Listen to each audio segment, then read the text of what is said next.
Recentemente eu fui ver o filme de FNAF. Ele é horrível, mas aquele me fez rir, então tá de boa. Mas o que importa mesmo é que ele me trouxe de volta pra fandom. E adivinha o que eu encontrei? Definitivamente não foi o vídeo do William Afton fritando um bebê. Cara, sobre o que diabos são essas fitas VHS? E o pessoal ainda queria que o filme fosse mais parecido com elas, what the fuck? Enfim, não. Não, na verdade foi essa edição da Turma da Mônica Jovem, edição 99, que eu achei na minha casa do nada. Tá, e aí? Você me pergunta. E aí, que o cara que escreveu essa edição é um gigante nerdola e eu posso provar, começando pelo fato de que a HQ é sobre animatronics, dá pra ver na capa, né, e tal. Oh yeah, baby, isso é uma FNAF reference. Não, sério, literalmente, já foi publicado em 2016, no ápice da franquia e no mesmo mês que Sister Location foi lançado. Eu não sei que predict foi esse do Mário de Souza, mas eles acertaram muito na data de lançamento. Tanto é que eu só peguei esse gibi aqui porque... Uou, animatronics. Eu nunca nem tinha lido uma história da Turma da Mônica Jovem. E oh boy, como isso foi um baque. Tem muito plot nessa história que eu não fazia ideia da existência. Mas se acostume, só o que você precisa saber é que agora tá todo mundo na puberdade e que é tipo um mangá, mas só tipo mesmo, a gente ainda lê normal. Esquece, é beijo do Maurício de Souza pra Thaís Jovem Otaku. É só um HQ em preto e branco mesmo. Então já calibrem suas telas, porque hoje a gente vai fazer uma análise, review, leitura, enfim, não importa. Contanto que eles não derrubem esse vídeo, a gente vai ver essa HQ que eu deixei pra poder ser por 30 anos aqui em casa. Yay! Eu sou gay.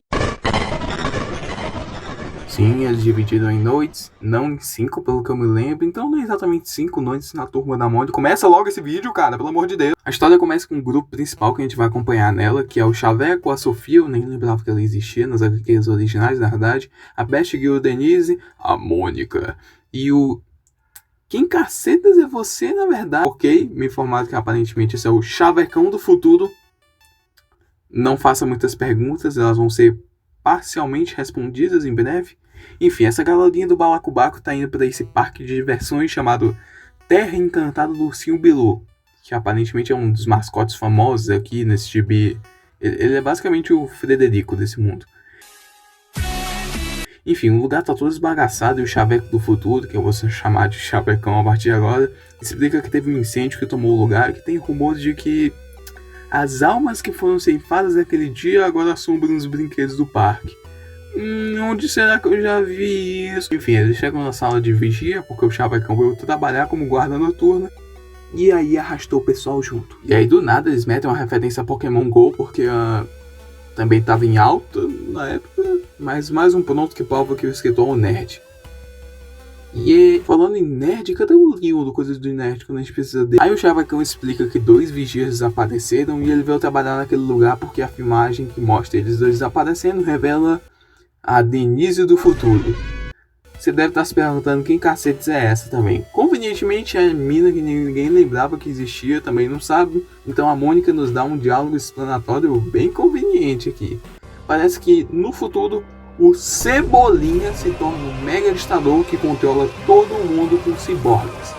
Então o Chavecão e a Denise e Emo entraram numa casa amaldiçoada chamada Casa Fora do Tempo para tentar combater isso, sei lá, eu não faço ideia na verdade. Só que eles foram seguidos pelo pior ciborgue do Cebolinha, o Silencioso, irmão gêmeo do Atrevido. E ele capturou a Denise e deixou o Chaveco de fora no passado. Ele não envelhece também, aparentemente. Ok, agora, magia, isso já vazou um pouquinho da bolha de FNAF, eu acho. Só o que a gente tem de mágica é o Bonnie flutuando, cara. Enfim, uma das câmeras pifa e os 3 fortões do grupo vão checar. E é lá onde eles encontram o primeiro animatronic daqui, que é a Mônica arrebenta na porrada. Isso seria legal de fazer em um dos jogos, na verdade. Eles descobrem que esse bicho que quebrou a câmera e depois eles só resenham mesmo. O Chavecão até fazer cosplay. É isso. Enquanto o tio Parada Dura explora o parque, o Chavecão explica que ele e a Denise eram um casal, blá blá blá, ai quanto amor, meu Deus. E aí no meio dessa resenha eles encontram um prédio em que a Denise do futuro aparece na gravação e descobrem que ele não era a atração do parque como os outros, e sim um alojamento em que ela morou ali há 10 anos nesse parque de diversão. Enquanto isso, a Denise normal e o Chaveco Betinha vão buscar um Bilon.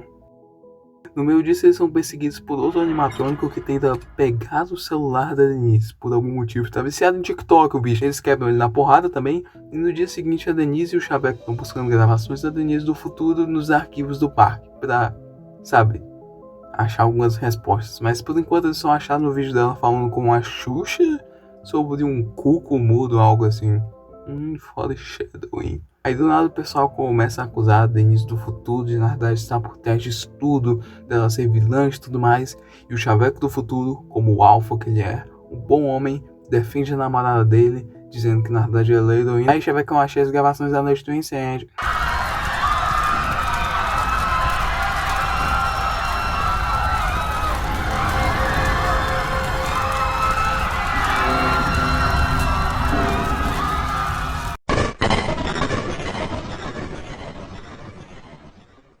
Não dá nem tempo pra zoar o Chavecão direito, porque logo depois já vem outro animatrônico que encheu o saco e ele começa a destruir o equipamento do pessoal. Então eles planejam atrair o macaco pela sala do gerador e lá eles dão um choque a lá Sister Location no bicho, só que ele não desativa, ele só começa a pegar fogo. Tá pegando fogo, bicho! Ok, eu tenho que parar com esses memes datados, vai. A Sofia vai segurar ele e do nada o animatrônico tem flashbacks do Vietnã aparentemente e só grita Sofia! Mas ele é derrubado logo em seguida e a HQ revela que ele é, na verdade, a Denise do futuro. Pera, se ela tava na roupa esse tempo todo, então na verdade a Denise do futuro é a mulher por trás do ruim? Todas as suas teorias estavam erradas. Assim que a Denise acorda do porradão que ela tomou, o pessoal questiona ela e ela explica que foi para aquele lugar na semana anterior quando descobriu o desaparecimento dos guardas, porque isso indicava que ele tinha voltado. Mas ela foi atacada pelos animatrônicos que nocautearam ela e colocaram lá dentro do outro traje. Depois disso ela começou a obedecer ordens que estavam sendo implantadas na cabeça dela. Controle esse que veio de um vírus que o Franjinha criou no futuro para dominar o mundo junto com o Cebolinha, já que esse vírus pode controlar máquinas, pessoas e etc.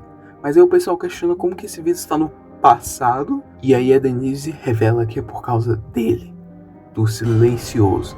Aparentemente a Denise conseguiu escapar do Silencioso lá na casa fora do tempo, só que ele se transformou em um cuco ao sair da casa porque ele não tinha se protegido de uma maldição que fazia isso com as pessoas, ao contrário da Denise e do Chavecão. Aí ela revela que chegou no passado há muito mais tempo do que o Chavecão, há 17 anos, e ela foi trabalhar no parque para treinar o jutsu de bola de fogo dela sem levantar suspeitas. Quanto ao Silencioso, a lenda dizia que a maldição devia passar depois do 7º pôr do sol, só que depois de 7 dias ele continuava o mesmo, então ela só deixou ele lá. Mas ela caiu no bait da lenda, porque 7 pôres do sol era uma metáfora para 7 anos. Depois desse tempo, o Silencioso voltou ao normal. Em resumo, aconteceu um death battle dos personagens e todo mundo que foi de base foi na verdade porque o Silencioso papou aquilo. Depois disso ela fez um incêndio para afastar as pessoas e por fim derrubou uma montanha russa no cabo e pensou que tinha slimado ele. Mas nem, ele só estava preso e conseguiu escapar por causa da reforma do parque que estava recomeçando. Agora sim, nessa parte estou mais narrando que qualquer coisa, mas eu queria apontar como essa Denise do futuro é uma incompetente. Ao invés dela desintegrar esse merdinha quando ele virou um pássaro, não, ela resolveu adotar o cara como se ele fosse um cão de rua e não um ciborgue assassino futurista. E o pior, quando ela teve a segunda chance de se livrar dele, ela nem confirmou aquilo e deu a chance pro cara se auto-reviver. E o prêmio de maior incompetente do ano vai pra Expedition 33. What the fuck? A Denise e o Chavecão depois tem uma DR sobre a Denise não amar mais ele, depois de 17 anos e tudo mais, mas a Mônica interrompe essa novela mexicana e eles revelam que o plano do Silencioso é espalhar o vírus pela internet e controlar todo mundo. Por isso que os animatrônicos tentaram roubar o celular e o laptop do pessoal. Mas agora assim, custava só pedir um celular pré-pago ao invés de todo esse rolê ou algo assim? Enfim, mesmo sem a internet, ele aparentemente ainda tem um plano B, que é transformar a torre mais alta do parque em uma antena para transmitir o vírus. Então a Denise manda o pessoal ir cuidar da torre e o Chavecão até diz pra Mônica e pra Sofia irem com ela enfrentar o Silencioso, mas a Denise quer ir sozinha e aí ela sai farmando alta que nem o Batman.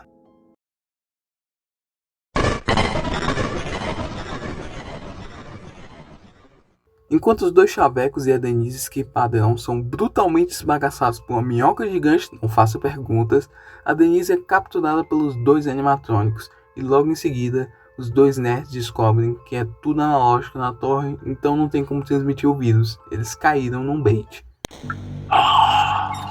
Finalmente você voltou, minha mais formidável adversária, Denise. O silencioso estava repetindo o plano dele quando ele toma um porradão do nada. Sério, o abuso contra robôs nessa comic tá fora dos limites. E ele nos revela que quem tá dentro das roupas é, na verdade, a Mônica e a Sofia. Pera, se a Mônica tá na roupa de animatronic...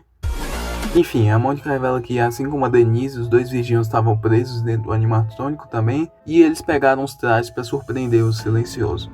Só que ele revela que ele já sabia disso tudo, ele só queria papar as 3 kills ali mesmo. Mas dane-se porque magia de fogo e explosão, não sei como descrever isso. E o pessoal começa a comemorar, mas das chamas sai o silencioso, no maior estilo Springtrap pós-FNAF 3, e começa a falar sobre como ele não pode ser derrotado e que ele é esmagado pela minhoca gigante. Enfim, os nerds avisam que a torre não é uma antena, e sim um para-raios que agora energizou um exército de animatrônicos. E, sendo bem sincero, isso não dá muito distante do plot de um jogo de FNAF não. Mas assim, o único furo que eu consigo apontar mesmo é que quem diabo tá controlando os robôs se o cara quieto lá virou slime? O vírus tem alguma autonomia ou algo assim? Enfim, para resolver essa treta eles controlam sim um Bilu gigante que nem tem consistência no design de uma página para outra propósito. Que ele tem pelo, que ele não tem. É complicated. Não tem nem o que dizer, eu não vou questionar como ou porque um robô gigante de 10 anos atrás se move.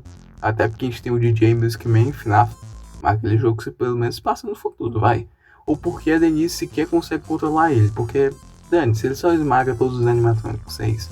Pronto, meio anticlimático na real. O pessoal se despede, a Denise e a Gil somem na fumaça, mas a Denise padrão segue ela e questiona sobre a Denise 2 afastar o chavecão, se ela ainda gosta dele.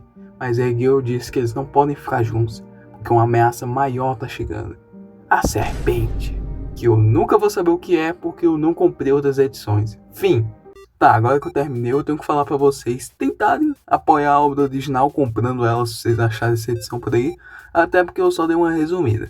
No final não é uma obra-prima das HQs assim, mas é uma leitura divertidinha. Claramente tem muita coisa inspirada em FNAF aqui pra ser só bait pra criança da época comprar. O escritor no mínimo viu um vídeo do Soulzones na época. Eu sempre Ah, cala a boca, vai, você não tem o mesmo charme não.